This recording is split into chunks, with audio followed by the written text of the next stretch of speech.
Okay, so recently Intel released its Arrow Lake S series of CPUs, and it was a highly contentious launch. Hmm. Obviously, gaming performance dominated the discourse there, where it was, I'd say, um, how can I describe it? Extremely disappointing. There were sort of signs that it could actually deliver what Intel said it could, which is effectively gaming parity with the 14900K at much lower wattages. But there were so many outlier performances issues. Actually, they're not really outliers. The outliers were the ones where it said, where it actually delivered what Intel said it would. Now Intel has basically come up to say that in December there's going to be changes made to the platform that should address some of the performance problems. And here's the thing, though, I've got a quote here from Robert Hallock from Intel. I think what people have been interested to hear is what happened. I can't go into all the details yet, but we identified a series of multi-factor issues at the OS level, at the BIOS level, and I would say that the performance we saw in reviews, that through no fault of reviewers, is not what we expected and not what we intended. The launch just didn't go as planned. That has been a humbling lesson for all of us, inspiring a fairly large response internally to get to the bottom of what happened and to fix it. Now, since then, since Arrow Lake launch, there's been a lot of people that have been going in depth into the BIOS and tinkering with it, changing, memory timings, overclocking the interconnects, that sort of thing, and they are seeing improved results. The question is the extent to which, well, first of all, this concept that the reviewers were not seeing the results that Intel were. My question is, well, what were Intel actually testing? Because, we just followed their guidance, install Windows, make sure it's this specific version of Windows, check off these particular settings, and you're good to go.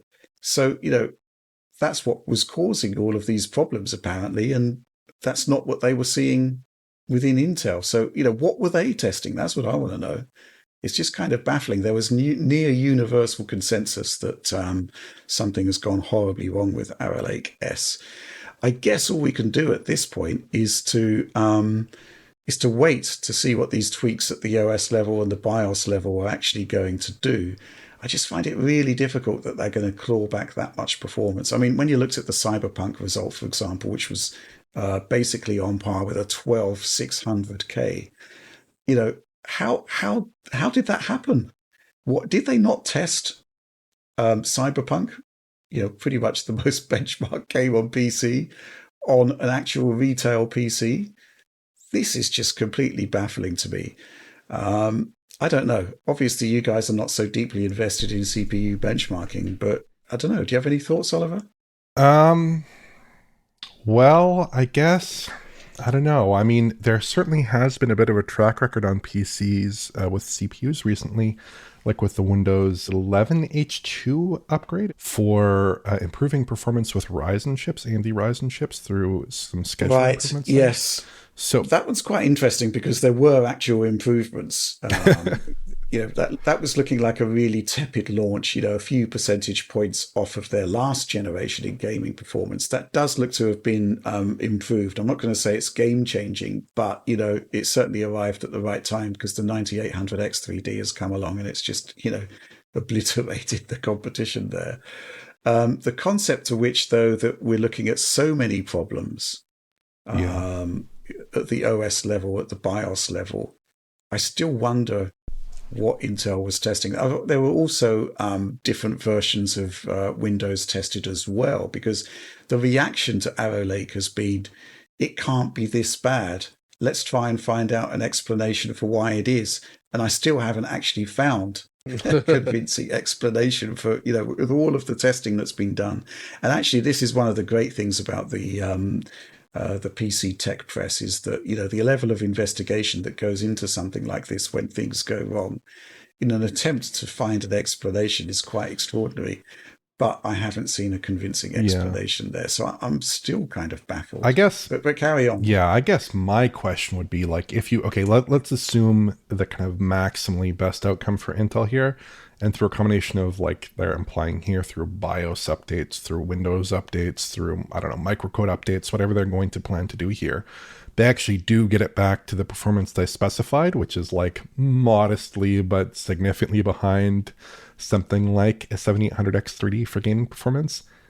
Is that enough? I guess that's the question. Because like Right. I kind of don't think so for gaming. I kind of don't think so for gaming at the moment, especially with the 9800X3D, the 9950X3D, and those similar high core count parts coming down the pipe soon. So for gaming, I don't think so. For productivity, you're still looking at substantially worse power efficiency relative to AMD in a lot of workloads. They can compete for price with AMD, but now we're in a space where Intel, as of 2024, is kind of like AMD from 2008 to 2017, roughly, at least to my recollection, where they're competing more with price and less with the absolute quality of their products, especially on the high end. And then you take a hit on margins, even if it is the improvement they specify here, and even if they are able to bring it back up to parity with their initial pre-launch statistics there. I'm not really sure. Like, to me, that doesn't really seem enough, at least for gaming and a lot of productivity workloads. John, this isn't really your wheelhouse, but you must have been sort of wondering what on earth's going on here. Yeah, I mean, I don't really do much of the benchmarking or anything with the CPU work, but I do care about the results, right? Because upgrading the CPU every, 2, 3, whatever years is something I like to do. And it does matter for both production quality, the DF work in terms of speed, but also gaming. And as I've said many times in the past, I have been staunchly in the Intel camp for years, but I'm genuinely thinking, just based on everything happening here, like, I feel like I see a Ryzen in my future. So I can see on the horizon that, what would you suggest as an expert? Like, so, I have a 12900K in my system.